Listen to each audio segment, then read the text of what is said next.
representación del resto de la familia unida en Portugal, venimos a recuperar, tras 83 años desaparecido, los restos de Emiliano, nuestro tío. Hoy es un día triste para nosotros, pero a la vez estamos satisfechos. Aquellos que hemos tenido la desgracia de contar entre nuestras familias con más de una víctima de la represión franquista, en este momento solo queremos recuperar su nombre de largo olvido, limpiar su memoria y, cuando es posible, recuperar sus restos para enterrarlos con los suyos. Gracias por venir y es un honor, de verdad, que la familia de Emiliano Miguel Portugal estéis hoy aquí para recuperar los restos que quedan de vuestro tío.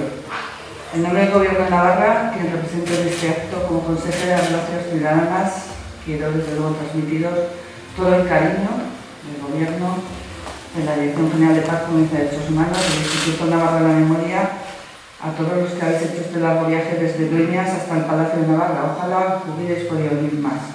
Ojalá hubieran podido venir los hermanos y hermanas de Emiliano, pero evidentemente pues ha sido muy tarde para ello.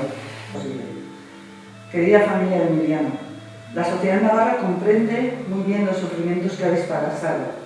Repudia aquella violencia terrible que se desató contra miles de navarros y navarras y también contra cientos de personas cuya única vinculación con nuestra tierra fue tener que cumplir una injusta prisión en sus penales.